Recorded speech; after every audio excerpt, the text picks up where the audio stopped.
मैं हूं नवदीप शर्मा और आप देख रहे हैं नव प्रकाश टाइम। आज ओहाम की टीम यहां पर हमारे साथ मौजूद है। ऋचा गुप्ता जी यहां पर हमारे साथ में हैं, जो ओहाम के प्रोड्यूसर हैं। मैडम, सबसे पहले बात आती है, क्या क्या डिफ़िकल्टीज़ आती हैं क्योंकि एक मूवी बनाने में, और ओहाम जैसी मूवी सबसे पहले? ये क्वेश्चन बहुत अच्छा आपने मुझसे पूछा। डिफ़िकल्टी देखिए, फर्स्ट टाइम मूवी मेकर्स हैं एंड 70 को ही हमने टारगेट किया था, तो बहुत फ़र्क है आप टीवी के लिए बनाना है या 70 के लिए या OTT के लिए। ये सब हर एक मूवी का एक अलग तरीका है बनाने का, और मैं फर्स्ट टाइमर थी। मेरे लिए बहुत क्योंकि मैं जड़ से जुड़ी हुई थी। मुझे ये नहीं था कि मैं घर बैठी हूँ, पैसे देती रहूँ और काम होता रहे। मैं एक एक चीज़ में इन्वॉल्व थी। तो डिफ़िकल्टी थी या नहीं थी, ये एक बहुत रिलेटिव शब्द है, लेकिन मज़ा मुझे बहुत आया उस पूरे प्रोसेस में, जो हम लोगों ने मूवी के फर्स्ट डे से और जो उससे पहले जो हमने प्री किया उन सब चीज़ों से। और डिफ़िकल्ट, डर के आगे ही जीत है भाई, तो मैं जीतने वाली हूँ। बिल्कुल बिल्कुल, डेफिनेटली हम भी प्रे करेंगे और हमारे दर्शक भी प्रे करेंगे।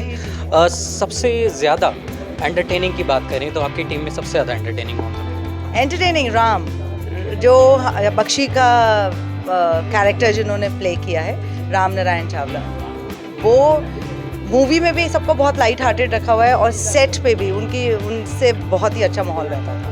अभी आपके साथ में ही हैं जो इस मूवी की अदाकारा हैं, एक्ट्रेस हैं। मैडम, आपसे सुने इनकी तारीफ या पहले इनसे ही शुरू करें? आप इसका खुद डिसाइड कीजिए। नहीं, पहले मैं एक लाइन दिव्या के लिए बोलना चाहूँगी। खैर, मैं कैरेक्टर्स के नाम ही लेती हूँ, मुझे याद ही नहीं रहते इनके असली नाम। एक सशक्त एक्टर है। देखिए, हीरोइंस को ना हमेशा ग्लैमर से जोड़ते हैं कि वो सुंदर लगेंगी, ये लगेंगी, बट मैंने जब ऑडिशंस लिए, और मैंने बहुत लड़कियों के, और each and every person in this movie बिना ऑडिशन के नहीं आया है अंदर। हम लोग सब आपस में भी सब जनों ने ऑडिशंस दिए और बहुतों को रिजेक्ट किया है। बहुत चीज़ें हैं, मैं रिजेक्ट करने वाली कोई नहीं होती, बट जो स्टोरी की मांग थी ना, उस हिसाब से हमें एक्टर्स चाहिए थे। And Divya is a superb actor, trend method actor है, एंड डेफिनेटली सुंदर तो है ही, वो एक एडेड एडवांटेज होता है, लेकिन एज इन एक्टिंग वाइज इसको हमने सिर्फ फ़ोन पे हमने इसका ऑडिशन देखा था, और हमने और डायरेक्टर साहब ने इसको 1 सेकंड में ओके कर दिया था। जो इस किरदार की मांग थी वो इसने बाखूबी निभाई। ये मैडम, दिव्या जी, अगर बात हो, आपको इतनी बड़ी मूवी मिली है और बड़े पर्दे की मूवी, कैसा महसूस करते हैं सबसे पहले, और इस टीम का हिस्सा होना जो खुद अपने आप में एक काबिल तारीफ़ है हर बंदा? बिल्कुल जी, अभी तो मैं बहुत कुछ महसूस कर रही हूँ। बहुत खुशी है, बहुत एक्साइटमेंट है, बहुत नर्वसनेस है, और आज जैसे हमारा रिज़ल्ट डे है, और इतनी अच्छी टीम का हिस्सा होना मैं अपनी खुशनसीबी समझती हूँ। मतलब मैम का तो एक अपने की तरह, उन्होंने एक प्रोड्यूसर बन के नहीं, एक अपने की तरह उन्होंने मेरा डे 1 से ध्यान रखा है। हर छोटी चीज़ का, खाने पीने का, उठने का, बैठने का, एक अपने की तरह, जैसे घर वाला आपका ध्यान रखता है। और इतना अपनापन हर एक इंसान, हर एक टीम मेंबर से अपने पहले प्रोजेक्ट में पाना, I think I am blessed, I am grateful, और thank you so much ma'am कि उन्होंने मुझे चुना इतने बड़े प्रोजेक्ट के लिए, और उनका सपना मैं पूरा कर पाऊँ, इतना उन्होंने मुझ पर ट्रस्ट दिखाया, तो उसके लिए thank you so much. Divya ji, main बात ये आती है कि जो मूवी है वो लोकेशंस पे जाकर जो हुई है शूट, और रियल लोकेशंस सबसे पहले, और उसके अंदर फिर यूपी, और यूपी में एटा, जहाँ के बराबर से 500 तोमर निकलते हैं, चंबल की घाटी आ जाती है। वहाँ पे कैसा महसूस होता था? क्या कभी डर लगा कुछ? जी, पहली बात तो वहाँ पे रियल लोकेशंस में मेरे मन में पहले डर था, लेकिन वहाँ जाके मुझे इतने प्यारे लोग मिले।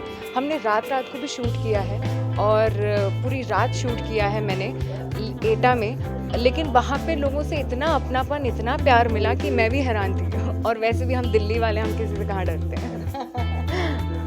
सर, किरदार की बात आती है तो आप यहाँ पे मेन किरदार निभा रहे हैं क्योंकि आप एक डायरेक्टर हैं। क्या क्या डिफ़िकल्टीज आती हैं, और जब आप बेसिकली यूपी जाके जब शूट करते हैं? देखिए, ऐसा नहीं है कि स्पेसिफिकली अगर यूपी जा रहे हैं तभी डिफ़िकल्टीज़ आ रही हैं। डिफ़िकल्टीज़ तो कहीं पे भी आ सकती हैं, चाहे वो दिल्ली हो, मुंबई हो, यूपी हो, या महाराष्ट्र क्यों ना हो। प्लस पॉइंट वॉज कि हमारी जो टीम थी, जो पूरा क्रू था, वो बहुत सपोर्टिव था। हम सबकी केमिस्ट्री, जो बॉन्ड एक दूसरे के साथ बना हुआ था, एक दूसरे को जो हम लोग समझ पा रहे थे, वो सबसे मेन पॉइंट था। चाहे फिर तो वो यूपी हो, दिल्ली हो, मुंबई हो या पहाड़ों पे भेज दो, जब टीम की यूनिटी होती है तो कहीं पे भी खेल सकते हैं।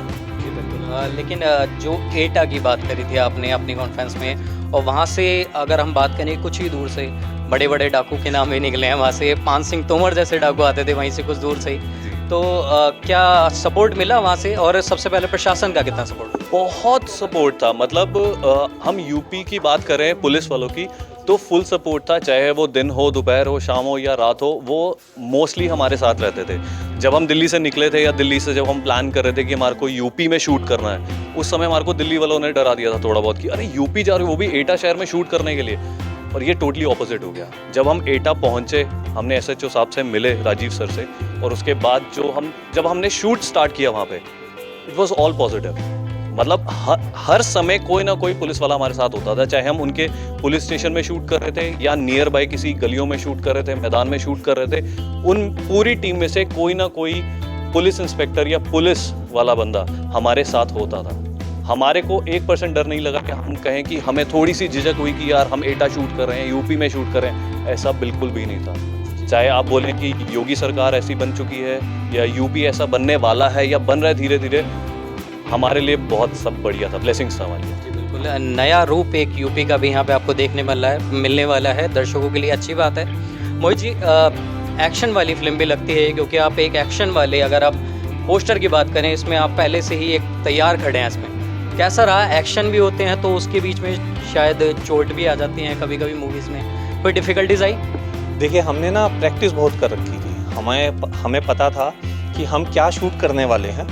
फ्रेम तो खैर डायरेक्टर सर और एसोसिएट डायरेक्टर बता रहे थे, लेकिन हमें ये पता था एज एन एक्टर कि हम क्या करने वाले हैं। तो हमने इतनी रिहर्सल की थी कि हमें वहाँ पे जाके हमें गलती की कोई गुंजाइश थी नहीं। लेकिन जो छोटी मोटी गलतियाँ होती हैं वो होती हैं, हल्की फुल्की चोट सबको लगती है, लेकिन हमने बहुत बचाव के साथ काम किया और मज़ा आया बहुत। ऐसा कुछ दिक्कतें ज़्यादा आई नहीं, जो नॉर्मल मूवीज़ में आती है वो आई। हमें थोड़ी दिक्कतें इस तरीके से भी आ गई थी क्योंकि यूपी में इलेक्शंस ख़त्म हुए थे, तो वहाँ पे कई जगहों पे जश्न मन रहा था, काफ़िले निकल रहे थे, तो वो थोड़ा हमें दिक्कत दे रही थी। लेकिन वो तो नॉर्मल है, हर मूवी की अलग कहानी होती है, हर एक की अलग संघर्ष होता है, पर मज़ा बहुत आया।